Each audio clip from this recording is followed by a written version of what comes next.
జై శ్రీరామ్. శ్రీమాత్రే నమః. శ్రీ గురుభ్యో నమః. నవంబర్ 2వ తారీఖు నుంచి నవంబర్ 8వ తారీఖు వరకు ఈ వారం యొక్క గోచార గ్రహస్థితుల ఫలితాలు. గోచార గ్రహస్థితుల ఫలితాలు తెలుసుకోవడానికి ముందుగా గోచారంలో ద్వాదశ రాశుల్లో గ్రహాల స్థితిగమనాలు ముందుగా మనం పరిశీలిద్దాం. కర్కాటక రాశిలో దేవగురువైన బృహస్పతి వారి సంచారము, సింహరాశిలో కేతుదేవుని సంచారము, కన్యా రాశిలో శుక్రాచార్యుల వారి సంచారము. శుక్రాచార్యుల వారి సంచారం కన్యా రాశిలో 2వ తారీఖు వరకే ఉంటుంది. అంటే వీక్ స్టార్టింగ్ ఆదివారం వరకే ఉంటుంది. మిగతా రోజుల్లో ఆయన అంటే సోమవారం నుంచి కన్యా రాశి నుంచి తులారాశిలోకి ఆయన అడుగు పెడుతున్నారు. తులారాశిలో సూర్యనారాయణమూర్తి సంచారము, మంగళ్ మరియు బుధ సంచారము, బుధ భగవానుని సంచారము వృశ్చిక రాశిలో, అలాగే రాహుదేవుని సంచారము వచ్చేసేసి కుంభరాశిలో, వక్రించిన శనేశ్వరుని సంచారము మీనరాశిలో ఉంది. చంద్రభగవానుడు ఈ వారంలో 4 రాశులను చూడతాడు. కుంభరాశి మొదలుకొని వృషభ రాశి వరకు ఆయన సంచారం ఉంటుంది ఈ వారంలో. ఈ వారం యొక్క గోచార గ్రహస్థితులు ఇలా స్థితిలో ఉన్నారు. గోచారంలో గ్రహాలు ఇలా స్థితిలో ఉన్నాయి. గోచారంలో ఈ గ్రహగమనాలను అనుసరించి ద్వాదశ రాశుల వాళ్ళకి, ద్వాదశ లగ్నాల వాళ్ళకి ఫలితాలు మనం చూద్దాం. ఫలితాలు చూడటానికి ముందుగా ఈ వారము గోచారంలో ప్రత్యేక అంశాలు ఏవైనా ఉన్నాయా అవి ఒక్కసారి మనం పరిశీలిద్దాం. ఈ వారం చాలా ప్రత్యేకమైన విశిష్టాంశాలు చోటు చేసుకొని ఉన్నాయి మనకి గోచారంలో. అదేంటంటే 2 కేంద్రాల్లో 2 గురువుల సంచారము. అంటే 3వ తారీఖు నుంచి దైత్య గురువైన అసురు గురువైన శుక్రాచార్యుల వారి సంచారము ఆయన స్వక్షేత్రమైన మీనరాశిలో జరుగుతుంది. అలాగే గురు భగవానుడి సంచారము కర్కాటక రాశిలో. సో వీళ్ళిద్దరూ కూడా పరస్పర కేంద్రాల్లో ఉన్నారు. మనం కాలపురుషుడు కుండలిలోంచి చూస్తే చతుర్థ సప్తమ స్థానాల్లో పరస్పర కేంద్రాల్లో వీళ్ళ సంచారం ఉంది. అలాగే మంగళ్ ఇంకొక ప్రత్యేక అంశం ఏంటంటే 3 గ్రహాలు స్వక్షేత్రంలో ఉన్నాయి. అది దైత్య గురువైన శుక్రాచార్యుల వారు తులారాశిలో, మంగళ్ వృశ్చిక రాశిలో ఆయన స్వక్షేత్రం, అలాగే రాహు భగవానుడు ఆయనకంటూ ఒక రాశి ఉండదు, షేర్ చేసుకుంటాడు. ఆయన షేర్ చేసుకునే రాశి అయిన కుంభరాశిలో ఆయన స్థితిలో ఉన్నారు. 3 గ్రహాలు స్వక్షేత్రంలో ఉన్నాయి, 2 గ్రహాలు పరస్పర కేంద్రాల్లో ఉన్నాయి. అలాగే ఒక గ్రహం ఉచ్చ స్థితిలో ఉంది. అంటే దేవగురువైన బృహస్పతి ఉచ్చ స్థితిలో ఉంది. ఇన్ని ప్రత్యేక అంశాలు కూడి ఉన్నాయి. ఈ ప్రత్యేక అప్పుడు ఖగోళంలో గోచారంలో గ్రహగమనాలు మధ్యలో ఇలా ప్రత్యేక స్థితి గమనాలు ఉంటూనే ఉంటాయి. కానీ ఒక్కొక్కసారి ఈ ప్రత్యేక స్థితి గమనాలు అరిష్టాలకి దారితీస్తుంది, ఒక్కొక్కసారి ఈ స్థితి గమనాలు శుభత్వానికి దారితీస్తుంది. ఇప్పుడు శుభత్వానికి దారితీస్తూ ఉంది. అంటే చాలా మంచి ఒక కర్టన్ రైజర్. ఇది ప్రతి ఒక్కళ్ళకి అప్లికేబిలిటీ ఉంటుందండి. ద్వాదశ రాశుల వాళ్ళకి, ద్వాదశ లగ్నాల వాళ్ళకి యూనిక్గా అప్లికేబిలిటీ ఉంటుంది ఈ శుభాంశ అనేది. ఇప్పుడు మీకు ఒక మాటలో చెప్పాలంటే ఈ కోవిడ్ ఇవి వచ్చినప్పుడు ఎలాగైతే చాలామంది ఎఫెక్ట్ అయ్యారో, అది సపోజ్ గోచారం అనుకుందాం, ఎంతమంది ఎఫెక్ట్ అయ్యారు. సో అలాగా మంచి వచ్చినప్పుడు కూడా అందరికీ ఎఫెక్ట్ ఉంటుంది కదా. ఈ మంచి ఇప్పుడు గోచారంలో ఉన్న మంచి అందరికీ ఏదో ఒక రకంగా ఎఫెక్ట్ చూపిస్తుంది. అయితే కొంతమందికి వాళ్ళ జన్మజాతకం బాగా వీక్గా ఉంటే అప్పుడు ఇది తీసుకోలేరు. దానికోసం మనం అంటే పూర్తిగా తీసుకోలేరు, అసలంటూ తీసుకుంటారు. ఒక 30% అయితే తీసుకుంటారు, 40% తీసుకుంటారు. కానీ 70% తీసుకోవడానికి ఏం పరిహారం చేయాలో మనం చూద్దాము. దానితో పాటు అసలు జన్మజాతకం బాగున్న వాళ్ళు కూడా ఇవి మంచి ఫలితాలు తీసుకోవాలంటే ఏ పరిహారం చేసుకోవాలో కూడా మనం పరిశీలిద్దాము. మకర రాశి, మకర లగ్నంలో పుట్టిన వాళ్ళకి గోచారంలో విశేషాంశాలు మనం తెలుసుకున్నాము. ఈ విశేషాంశాల్లో మేజర్ ట్రాన్సిటింగ్ ప్లానెట్స్ కూడా ఇన్వాల్వ్ అయి ఉండడం వల్ల, అంటే దేవగురువైన బృహస్పతి వారు, అలాగే రాహు భగవానుడు కూడా ఇందులో ఇన్వాల్వ్ అయి ఉండడం వల్ల. ఎందుకంటే రాహు భగవానుడు స్వక్షేత్రంలో ఉన్నారని తెలుసుకున్నాం, గురు భగవానుడు కేంద్ర కోణం, అలాగే అతిచారంలో ఉచ్చస్థానంలో ఉన్నారని కూడా ఉంది కదా. సో ఈ ఇప్పుడు మామూలుగా 45 days కావచ్చు, నెలలో చుట్టూ వచ్చే ప్లానెట్స్ గోచారంలో మనకి యోగాన్ని ఇస్తూ ఉంటే అది పర్టికులర్ పీరియడ్ ఆఫ్ టైంకి యాక్టివేట్ అవుతుంది, తర్వాత అది నార్మల్ అయిపోతుంది. కానీ ఎప్పుడైతే గోచారంలో మేజర్ ట్రాన్సిటింగ్ ప్లానెట్స్ ఇన్వాల్వ్ అయి ఉన్నాయో అప్పుడు ఇది ఈ వారం మొదలుకొని నాంది పడుతుంది మంచి శుభత్వానికి. ఇది 1 ఇయర్ లోపల మీరు చూస్తారు, అందరం చూస్తాము. ఎందుకంటే ఒక్కసారి అంటే ఏదో ఒకసారి ఉప్పెన్లాగా పొంగి తర్వాత మళ్ళీ పొంగింది చల్లబడిపోవడం అలా అని కాకుండా ఇది సస్టైనబిలిటీ ఉంటుంది. మేజర్ ట్రాన్సిటింగ్ ప్లానెట్స్ ఇన్వాల్వ్ అయ్యి ఉంటే ఎప్పుడైనా యోగంలో గోచారంలో మన జన్మజాతకంలో అయినా సరే సస్టైనబిలిటీ డెఫినెట్గా ఉంటుంది. ఈ సస్టైనబిలిటీ 3 ఇయర్స్ అన్నా ఉంటుంది, 4 ఇయర్స్ అన్నా ఉంటుంది. మరి సస్టైనబిలిటీ ఉండాలంటే అది స్లోగా జరగాలి, కానీ జరుగుతుంది. ఇలా జరగడానికి ఏ విషయంలో మీకు మంచి జరుగుతుందో దానికి నాంది ఈ వారం నుంచి పడుతుంది. ఈ వారం నుంచి మీకు తెలియకుండానే ప్రోగ్రెసివ్ మోడ్లోకి వెళ్తుంది. ఈ 1 ఇయర్ లోపల ఫలితాలు చూస్తారు. మీకు ఏ విషయంలో మంచి జరుగుతుందో చూద్దాం. మీరు వివాహితులైతే మీ దాంపత్య జీవితంలో ఏవైనా అసంతృప్తి ఉన్నా లేదా మీ ఇద్దరి మధ్య ఏదైనా డిఫరెన్సెస్ ఉండి మీరు బాధపడుతుంటే అవి తొలగిపోతాయి. మంచి అన్యోన్యమైన దాంపత్యం మీకు కలుగుతుంది. ఉదాహరణకి మీ ఇద్దరం చక్కగా ఉన్నామని అనుకుంటే అప్పుడు మీ స్పౌస్, మీ జీవిత భాగస్వామి, ఒకవేళ మీరు మగవాళ్ళు అయితే మీ శ్రీమతి గారు, మీరు ఆడవాళ్ళు అయితే మీ శ్రీవారు, వాళ్ళకి డెఫినెట్గా వృత్తి వ్యాపారాల్లో రాణిస్తారు. సపోజ్ మీరు మగవాళ్ళు, మీ శ్రీమతి గారు ఒకవేళ గృహలక్ష్మిగానే ఉన్నారు, చక్కగా అన్ని పనులు చేస్తున్నారు, గృహలక్ష్మిగానే ఉన్నారు అని అంటే హోమ్ మేకర్గానే ఉన్నారు అని అంటే అప్పుడు ఆ యోగం మీకే వస్తుంది. మీరు తనకి మంచి గిఫ్ట్లు ఇవ్వగలుగుతారు. లేదా మీరు ఆడవాళ్ళు అయితే డెఫినెట్గా మగవాళ్ళు ఏదో ఒక వర్కింగ్ ఉంటారు కదా. సో కొంతమందికి ఏంటంటే టెంపరీ మగవాళ్ళు కూడా బ్రేక్ తీసుకోవచ్చు. ఆడవాళ్ళే చేస్తూ ఉంటారు, టెంపరీ పీరియడ్ ఆఫ్ టైం వాళ్ళకి ఏదో ఒకటి రాక కూడా బ్రేక్ తీసుకుంటారు.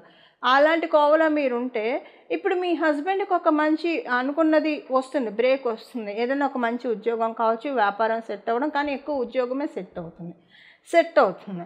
ఆల్రెడీ వర్కింగ్ ఉంటే డెఫినెట్గా ప్రోగ్రెషన్ చూస్తారు. అది మీకు సంతోషాన్ని ఇస్తుంది.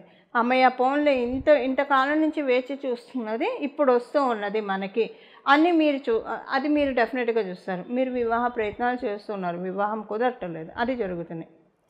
దాంతోపాటు ఒక బోనస్ ఏంటంటే మకర రాశి, మకర లగ్నంలో పుట్టిన వాళ్ళకి మీకు పరిపూర్తి రాజయోగాన్ని ఇచ్చే శుక్రాచార్యుల వారు మీకు మీ రాశి నుంచి కేంద్ర స్థానంలో సంచారం చేస్తున్నారు. అంటే అది కేంద్ర స్థానం, ఆయనకి స్వక్షేత్రం కూడా అవ్వడం వల్ల వృత్తిపరంగా మిమ్మల్ని మంచి పొజిషన్లోకి తీసుకెళ్తూ ఉన్నారు.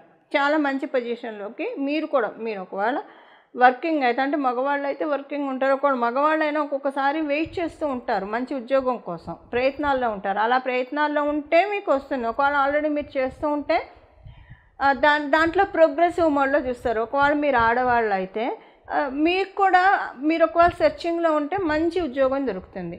లేదా ఆల్రెడీ అంటే వృత్తిపరంగా అది ఉద్యోగమా వ్యాపారమా, మీరు ఆల్రెడీ వ్యాపారం చేస్తూ ఉన్నారనుకోండి, అందులో ప్రోగ్రెస్ చూస్తారు. మీరు ఉద్యోగం చేస్తూ ఉన్నారనుకోండి, అందులో ప్రోగ్రెస్ చేస్తారు. ఒకవేళ ఉద్యోగం చేయకుండా ఉద్యోగం కోసం సెర్చ్లో ఉంటే అది మీకు సెట్ అవుతుంది. ఈ వారం నాంది పడుతుంది. నాంది పడి 1 ఇయర్ లోపల, అంటే ఇప్పుడు మీరు సెర్చింగ్లో ఉంటే ఉద్యోగం ఈ 2-3 వారాల్లో వస్తుంది. ప్రోగ్రెస్ ఈ 1 ఇయర్ లోపల చూస్తారు. మీరు వ్యాపారస్తులు అయితే ఈ వారం నుంచి కొన్ని మార్పులు మీరు చూస్తారు, అనుకూలమైన చేంజెస్ మీరు చూస్తారు. అమ్మయ్య వ్యాపారము కాంక్రీట్ అవుతూ ఉంది, పర్వాలేదు, ఇంకా దిగులు లేదు అనుకుంటారో అది మీకు జరుగుతూ ఉంటుంది. కానీ పరిహారం చేసుకోవాలి. మీ జన్మజాతకం బాగా బలంగా ఉందనుకోండి, మీరేం చేసినా చేయకపోయినా వస్తున్నాయి. కానీ అప్పుడు కూడా వచ్చిన వాటిని మనం ఇంకా పెంచుకోవచ్చు. అంటే ఇప్పుడు మన ఆరోగ్యంగానే ఉన్నామనుకోండి, ఎగ్జాంపుల్కి ఆరోగ్యంగా ఉన్నాం, ఆరోగ్యలక్ష్మి పరిపూర్తి కృపా కటాక్షాలు ఉన్నాయి. సో అప్పుడు ఏంటంటే ఇంకా ఆరోగ్యకరమైన ఆహారం తీసుకుంటే ఆరోగ్యం ఇంకా స్ట్రాంగ్ అవుతుంది కదా, ఇమ్యూనిటీ బూస్ట్ అవుతుంది కదా. అది ఒకవేళ అనారోగ్యంతో ఉన్నారనుకోండి, ఇప్పుడు పచ్చం ఉండి తినలేకపోతే ఎలా ఉంటుంది? సో దానికోసం మనము ఒక రెమెడీ చేసుకోవాలి కదా. ఏది మీరు ఆహారం తీసుకుంటే మీ అనారోగ్యం సెటిల్ అవుతుందో, అంటే జన్మజాతకం బాగోకపోతే, ఇది మీకు ఇంకా సింపుల్గా అర్థం చెప్పాలంటే, ఒక మంచి ఉద్యోగం రావాలంటే గవర్నమెంట్ ఇది కావచ్చు, కొన్ని చోట్ల ప్రైవేట్ సంస్థల్లో కాంపిటేటివ్ ఎగ్జామ్స్ ఉంటాయి, అవి రాస్తేనే అర్హత కలిగి తెచ్చుకోగలుగుతాం. గోచారంలో ఇచ్చే యోగాలు మనం అర్హత సంపాదించాలంటే దానికి పర్టైనింగ్ రిలవెంట్ రెమెడీ చూసుకోవాలి. ఆ రెమెడీ ఏంటో కూడా నేను ఇప్పుడు చెప్తాను, అది చూసుకోండి. ఒకవేళ మీ జన్మజాతకం అస్సలు తీసుకోవడానికి అనుకూలంగా లేదే అనుకోండి, మిమ్మల్ని ఎలిజిబిలిటీ చేస్తుంది, అర్హుల్ని చేస్తుంది. కనీసం 40 to 50% అన్నా తీసుకోగలుగుతారు. మీ జన్మజాతకం బాగా ఉందనుకోండి, నేను చెప్పాను కదా, ఆరోగ్యవంతులకి ఆరోగ్యకరమైన ఆహారం తీసుకోవడం వల్ల ఎప్పుడైనా వచ్చే వైరసెస్ వాటి నుంచి సమర్థవంతంగా అసలు కొంచెం కూడా రవ్వంత గోరంత కూడా ఎఫెక్ట్ అవ్వకుండా మనల్ని మనం కాపాడుకోవచ్చు కదా. సో ఎప్పుడైనా మీ జన్మజాతకం బాగుంటే దాన్ని ఇంకా స్ట్రాంగ్ చేసుకోవడానికి ప్రయత్నించండి. ఒక రక్షణ కవచం ఏర్పరుస్తుంది. దానివల్ల బయట తాకిడికి ఏదైనా వచ్చినా ఇబ్బంది కలగకుండా ఉంటుంది. ఇది దానికోసం ఏం రెమెడీ చేసుకోవాలో చూద్దాము. సో మకర రాశి వాళ్ళకి ఫలితాలు, మకర లగ్నంలో పుట్టిన వాళ్ళకి ఇవి ఫలితాలు. ఇప్పుడు మనము ఎవరి రాశి వాళ్ళకి మీ రాశి యొక్క ఫలితాలు చూసాము. దీనికి చేసుకోవాల్సిన పరిహారం ఏంటో మనం ఒక్కసారి పరిశీలిద్దాము. ఏ పరిహారం చేసుకోవాలో ఇప్పుడు మనం ఒక్కసారి నోటీస్ చేద్దాం. ఈ వారము చాలా శుభాంశాలతో కూడి ఉందని నేను మొదటే చెప్పాను. ఈ శుభాంశాలు మీ రాశికి ఎలాంటి ఫలితాలు ఇస్తుందో కూడా మనం చెప్పుకున్నాము. అయితే నేను స్టార్టింగ్లో యూనిక్గా ఏ శుభాంశం ఉంటుందో అందరికీ అది కూడా ఒకసారి ఇప్పుడు చెప్తాను. ద్వాదశ రాశుల వాళ్ళకి, ద్వాదశ లగ్నాల వాళ్ళకి మనశ్శాంతి, ఉన్నంతలో మనశ్శాంతి. అంటే మనకి ఎంత ఇప్పుడు వేయనట్టు ఉన్నా కూడా టెన్షన్ పడేవాళ్ళు ఉంటారు. అంటే నా ఉద్దేశము, ఎవరి లెవెల్లో వాళ్ళకి టెన్షన్స్ ఉంటాయి. ఒక పెద్ద బెంజ్ కార్లో తిరుగుతున్నారా లేదా ఒక ప్యాలెస్లో ఉంటున్నారు, వాళ్ళకి టెన్షన్ లేదనుకోవడం కల్లా. ఎవరికైనా సరే, ఎవరైతే స్ట్రాంగ్ మైండెడ్ ఉంటారో వాళ్ళకి మనశ్శాంతి ఉంటుంది. ఇది ఎవరికైనా అప్లికేబిలిటీ ఉంటుంది. ఇప్పుడు ఏంటంటే ఈ గోచారంలో ఉన్న గ్రహస్థితులు అందరికీనండి, మీ పరిస్థితులు ఎలాగన్నా ఉండనియండి, వాటిల్లోంచి కొంత మిమ్మల్ని హీల్ చేసి వాటిల్ని ఆ గాయాల్ని, కాలం చేసిన గాయాలు అందరికీ మాన్పే శుభ సమయము. వాటిల్లో నుంచి అందరం గట్టెక్కే శుభ సమయము. ఒక రకంగా చెప్పాలంటే అందరికీ ఏదో ఒక అంశంలో, అంటే పర్టికులర్గా ప్రతి ఒక్కళ్ళకి యూనిక్గా అప్లికేబిలిటీ అయ్యే పాయింట్, మన లైఫ్లో ఏదో ఒక ఆస్పెక్ట్లో కంప్లీట్గా మనశ్శాంతి అయితే ఉంటుంది. ఇది ఇక్కడి నుంచి స్టార్ట్ అవుతుంది. కాకపోతే ఇందులో మనకి మేజర్ ప్లానెట్స్ కూడా ఇన్వాల్వ్ అయి ఉన్నాయి కదా. ఇప్పుడున్న ఈ శుభాంశాలు అంటే గురు భగవానుడు అలాగే రాహుదేవుడు కూడా ఇన్వాల్వ్ అయి ఉండడం వల్ల వీళ్ళిద్దరికీ చాలా కాలం సంచారం చేస్తారు. గురు భగవానుడు సంవత్సర కాలం పాటు ఇలా సంచారం చేస్తారు. కాబట్టి ఇప్పుడు మనం తెలుసుకున్న ఈ శుభాంశాల్లో పెద్ద గ్రహాలు కూడా ఇన్వాల్వ్ అయి ఉన్నాయి. కాబట్టి ఇక్కడి నుంచి మొదలుకొని ఈ రాబోయే సంవత్సరంలో ఈ ఫలితం మీరు చూస్తారు. ఏదో ఒక ఆస్పెక్ట్ ఆఫ్ మీ లైఫ్లో ఏదో ఒక విషయంలో పరిపూర్తిగా మనశ్శాంతి దొరుకుతుంది. ఒకవేళ ఉదాహరణకి మీ జన్మజాతకం చాలా బలంగా ఉంటే ఒక 4-5 అంశాల్లో మనశ్శాంతిగా ఉంటుంది, అంటే తృప్తిగా అనిపిస్తుంది. ఈ భగవంతుడు దయ వల్ల ఈ విషయంలో నేను చాలా ఇప్పుడు కొన్ని విషయాల్లో వింటూ ఉంటాం కదా, ఫ్యామిలీ విషయంలో ఐఎమ్ బ్లెస్డ్, ఒక ఫైనాన్షియల్ ట్రబుల్ ఒక్కటే ఉందను, లేకపోతే ఫైనాన్షియల్గా వీఆర్ బ్లెస్డ్, కాకపోతే పిల్లలు మాట వినట్లేదనో, పిల్లల విషయంలోనో ఇలాగే ఏదో ఒక అంశంలో అయితే మనశ్శాంతి లేకుండా ఉంటుంది. కొంతమందికి పాపం మల్టిపుల్ విషయాల్లో మనశ్శాంతి లేకుండా ఉంటుంది. సో మీ జన్మజాతకాలను అనుసరించి ఏదో ఒక అంశంలో డెఫినెట్గా మనశ్శాంతి ఉంటుంది. ఇక్కడ మొదలుకొని ఈ రాబోయే 1 yearలో ఈ విషయం ఖచ్చితంగా చూసే తీరుతారు. సెకండ్ థింగ్, ఒకవేళ మీ జన్మజాతకం బలంగా ఉంటే చాలా విషయాల్లో మనశ్శాంతిగా ఉండే అవకాశం కూడా ఉంటుంది. అది మళ్ళీ మీ జన్మజాతకాన్ని అనుసరించి ఉంటుంది. అసలు ముందు మనం దీన్ని కైవసం చేసుకోవడానికి, అంటే దేనికైనా సరే మనం ఒడిసి పట్టుకోవాలి, యోగాన్ని ఒడిసి పట్టుకోవాలి. గోచారంలో ఉన్న ఇప్పుడు వర్షం పడుతున్నప్పుడు ఆ నీళ్లు పట్టుకుంటే మనకి ఉపయోగపడతాయి, లేకపోతే అది భూమిలోకి వెళ్తే తర్వాత మనకు వస్తాయి. కానీ ఇమ్మీడియట్గా మనం వాడుకోవాలంటే మనం పట్టుకోవాలి. అలా గోచారంలో ఇప్పుడు ఒక అమృత వర్షాన్ని దేవతలు కురిపిస్తూ ఉన్నారు. ఈ అమృత వర్షాన్ని ఖచ్చితంగా పట్టుకోవడానికి మనం ప్రతి ఒక్కళ్ళం కూడా ప్రయత్నించాలి. దానికోసం చేయాల్సిన పరిహారం ఒక్కసారి మనం ఇప్పుడు చూద్దాం. ఈ పరిహారం మీరు నిత్యం దైవధ్యానం చేసేవాళ్ళు, ప్రతినిత్యం ఏదో ఒక ఆలయం సందర్శించే వాళ్ళైతే అసలు ఇంకా మీకు ఇంకా ప్రత్యేకించి ఏం చేయక్కర్లా, అది చేసుకుంటే సరిపోతుంది. కానీ ఇలా అందరికీ కుదరకపోవచ్చు. అంటే మామూలుగా చేసి దీపారాధన చేసి దండం పెట్టుకొని వెళ్తారు. కొంత టైము భగవంతుడికి కేటాయించలేని వాళ్ళకి ఇప్పుడు అందులో ఇప్పుడు మనం కార్తీక మాసంలో ఉన్నాం కాబట్టి ఈ నామాన్ని జపించుకుంటే చాలా చాలా మంచి ఫలితాలు మనం చూస్తాము. అదేంటో ఇప్పుడు మనం చూద్దాం.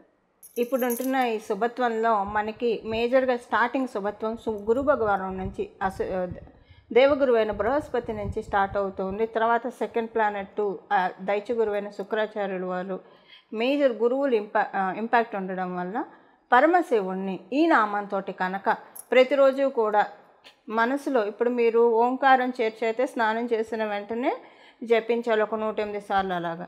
లేదు మనం రోజు జపించుకుంటామంటే అప్పుడు ఓంకారం చేర్చకుండా ఉత్తనామాన్ని జపించుకోవచ్చు. ఎప్పుడైనా ఉత్తనామం అయితే అంటే బీజాక్షరాలు చేర్చకుండా నామజపానికి ఎలాంటి దోషం ఉండదు, ఎప్పుడైనా జపించవచ్చు. అందుకే కదా మనం పేర్లు పెడతాము, నారాయణ అనో లేదంటే శర్వాణి అనో దుర్గా అనో భవానీ అనో ఇలా మనం భగవంతుడి పేరు పెడతాం. ఇప్పుడు ఈ టైంలో ఉన్న ఈ అమ్మవారి పేరు పిలవకూడదు అలా ఏం పెట్టుకోం కదా. అందుకే నామ జపానికి ఎప్పుడు తప్పు ఉండదు. సో మీరు రోజు స్నానం చేసిన తర్వాత శుచులయ్యి ఒక 108 సార్లు లేదా 21 సార్లు కనీసం ఓంకారం చేర్చి చేసుకోండి. తర్వాత మామూలుగా కూడా దీన్ని ఓంకారం చేర్చకుండా చదువుకోవడానికి ఈ నామాన్ని స్మరించండి. ఇప్పుడు ఆ నామం ఏంటో మనం చూద్దాం. ఓం భీమాయ నమః, ఓం భీమాయ నమః, ఓం భీమాయ నమః. మీరు మామూలుగా జపించుకోవాలంటే అప్పుడు భీమాయ నమః, భీమాయ నమః, భీమాయ నమః. ఇది చాలా అద్భుతమైన మంత్రరాజము, నామరాజము. మీరు ఇది అసలు జపిస్తూ ఉండండి. డెఫినెట్గా ఒక 3 రోజులు కంటిన్యూగా మీరు చేస్తూ ఉండడం వల్ల చాలా అంటే చాలా పవర్ఫుల్ నామం ఇది. మరియు మంత్రం కూడా మీకు గురుబలం పెరుగుతుంది. గురుబలం పెరగడం వల్ల ఏమవుతుందంటే ముందు మనకి అంటే మనము ఒక్కొక్కసారి మనం తెలియక చేసే పనుల వల్ల కూడా దోషాలు ఆపాదించబడతాయి. అవేంటో ముందు గురు భగవానుడు స్టాప్ చేసేస్తాడు. ఈ పని చేస్తే ఈ సమస్య వస్తుంది, లేదా ఈ నిర్ణయం తీసుకుంటే ఈ సమస్య వస్తుంది. ముందు అక్కడ మనము సమస్యల వైపు అడుగు పెట్టకుండా కట్ చేసేస్తాడు. తర్వాత మనకి జ్ఞానాన్ని ప్రసాదిస్తాడు. తద్వారా మనశ్శాంతిని మనం పొందగలుగుతాం. ఎప్పుడైనా మనకి జ్ఞానమే అసలైన ఆహారము. జ్ఞానంతో ఎప్పుడైతే మనం ఎప్పుడైతే కలిగి ఉంటామో జ్ఞానులకి కలిగిన మనశ్శాంతి ఇంకెవరికి ఈ ప్రపంచంలో ఉండదండి. జ్ఞానులకి ఉన్న మనశ్శాంతి, ఎందుకంటే ప్రతిదీ కూడా టెంపరరీ అని జ్ఞానం వల్ల తెలుస్తుంది మనకి, అది ఏదైనా కావచ్చు. సో మనకి మంచి విజ్డమ్ని ఒక కర్టన్ రైజర్, ఆల్రెడీ మీకు విజ్డమ్ చాలా ఉంటే ఇది ఇంకా పెరుగుతుంది. ఎందుకంటే ఈ బ్రహ్మాండంలో తెలుసుకోవాల్సింది చాలా ఉంది, మనకు తెలిసింది కొంత మాత్రమే, రవ్వంత మాత్రమే మనం భావిస్తూ ఉండాలి. నిత్య విద్యార్థులుగా మనల్ని మనం పరిగణించుకుంటూ ఉంటే ప్రకృతి మాత మనకి అనేక అంశాన్ని చెప్తూ ఉంటుంది. సో అందులో భాగంగా మీకు ఆల్రెడీ చాలా నాలెడ్జ్ ఉన్న వాళ్ళు అయినా సరే ఈ నామాన్ని జపించుకోవడం వల్ల మీకు ఇంకా ప్లస్ అవుతుంది. ఇది అసలు ఇంత ఆధ్యాత్మికంగా ఉన్నత శిఖరాలు ఎదగడానికి కూడా ఈ నామం సహకరిస్తుంది. అలాగే మనకి లౌకికంగా అన్ని శుభత్వాలను ఇవ్వడానికి కూడా ఈ నామం మనకి ఉపకరిస్తుంది. ఇలా మనమందరం కూడా పరమశివుడిని ఈ నామంతో అర్చించి పరమశివుడి యొక్క అత్యంత కృపా కటాక్షాలు మనమందరం కూడా పరిపూర్ణ కృపా కటాక్షాలు మనమందరం కలిగి ఉండాలని చెప్పి అందరూ కూడా సర్వజనులు కూడా చక్కగా సుఖ సంతోషాలతోటి వర్ధిల్లాలని చెప్పి మనస్ఫూర్తిగా భగవంతుడి తరఫున నేను కూడా ప్రార్థిస్తూ మరియు మీ అందరి తరఫున భగవంతుడికి నేను కూడా ప్రార్థిస్తూ మంగళం. నమో భగవతే వాసుదేవాయ.